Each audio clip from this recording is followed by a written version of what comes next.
Okay, so let's dive into Marcia McLuhan's The Gutenberg Galaxy. Now, this isn't just some dusty book about the history of printing. No, this is a book that tries to explain us, how our most basic technologies, the stuff we take for granted, fundamentally change the way we think, feel, and even see the world. It is a wild ride, so let's get into it. So here's the central question McLuhan throws at us, and it's a big one. What if the alphabet didn't just teach you how to read? What if it literally, physically rewired your brain and your whole sensory experience of reality?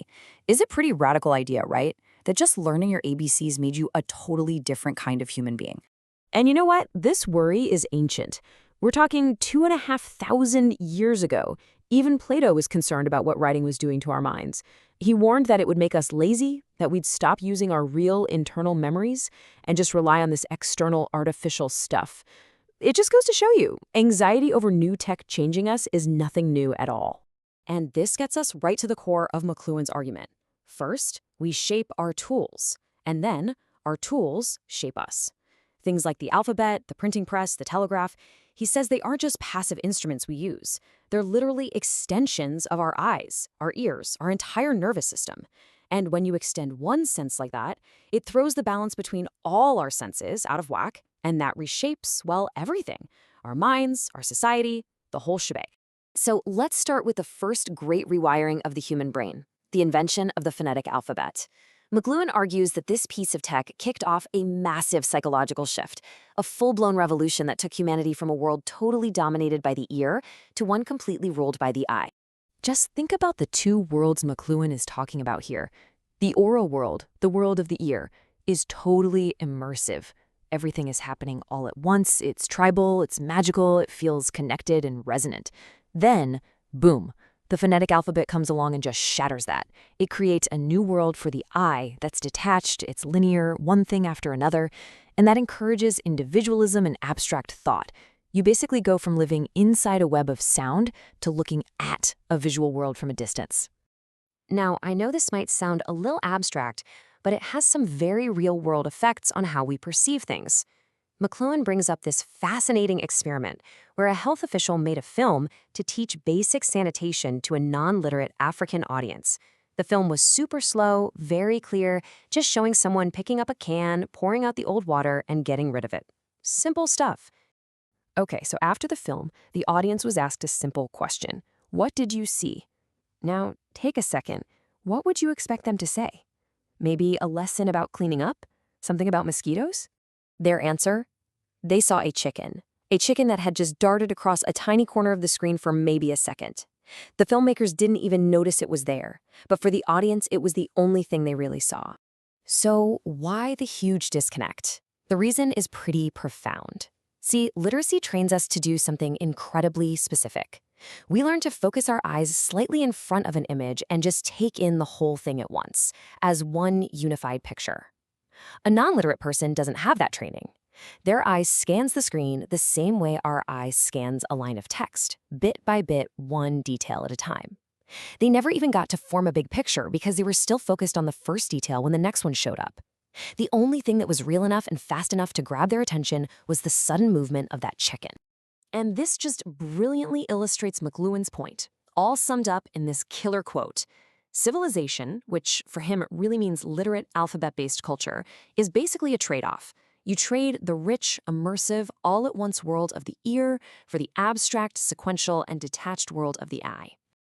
Okay, now let's see how this thing snowballs. If the alphabet lit the match, then the printing press was the explosion. It took all the effects of literacy, individualism, visual thinking, and just blasted them across all of society.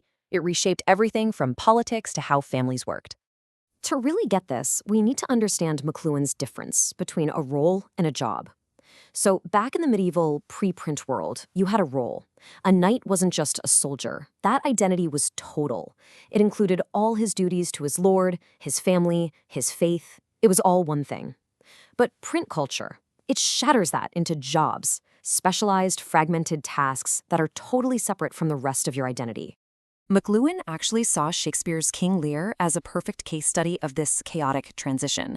And for him, it all kicks off with this one line. Lear, who is a medieval king, he is his kingdom, decides to do something totally new and modern. You have to remember, the map was a new, high-tech visual gadget in Shakespeare's time. It let Lear see his kingdom not as this living, breathing thing that he embodied, but as an abstract picture that could be sliced up and handed out. He was trying to translate his world of inclusive roles into this brand new world of specialized jobs. And Shakespeare, being ingenious, shows us the psychological price of all this fragmentation. When his daughter Regan performs this calculated, specialist kind of love for him, she calls herself an enemy to all other joys. For McLuhan, that phrase, square of sense, was Shakespeare's way of showing exactly how this new way of thinking breaks the natural balance between our senses. You have to isolate one feeling to be that ruthlessly efficient. And the result is just madness and tragedy. The whole play is this devastating portrait of what happens when the bonds of society between a king and his people, a father and his children, are totally dissolved by this new visual, individualistic, and fragmented culture that was born from print. But wait, the story doesn't end there. McLuhan, writing way back in 1962, saw a new technology coming over the horizon that was starting to reverse this whole 500-year-old trend. And that technology was electricity. He argued that electronic media are pushing us back out of the visual world and into a new kind of auditory one. And this brings us to probably his most famous idea, the global village.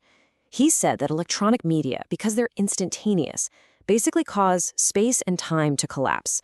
Information from all over the planet hits us all at once, just like sound would in an ancient oral tribe. We're not in our own separate private worlds anymore. We're all tangled up in one single buzzing acoustic space. So let's just quickly trace this whole journey. We start in a world of oral speech, where all our senses are balanced and engaged. Then, the phonetic alphabet comes along and splits sight from sound, creating a huge bias toward the visual. The printing press cranks that visual stress up to the extreme.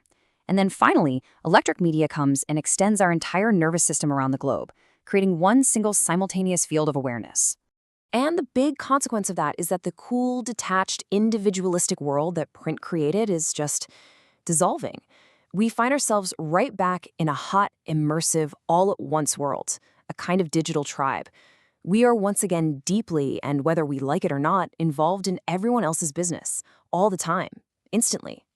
And that brings us to the final, really challenging question that McLuhan leaves us with. For centuries, our entire civilization was built on the values that came from print, things like detachment, individualism, privacy. But our own technology has now plunged us right back into a world of tribal drums and total involvement. The question isn't if we're living in the global village. We absolutely are. The real question is, are we even remotely prepared for what that actually means?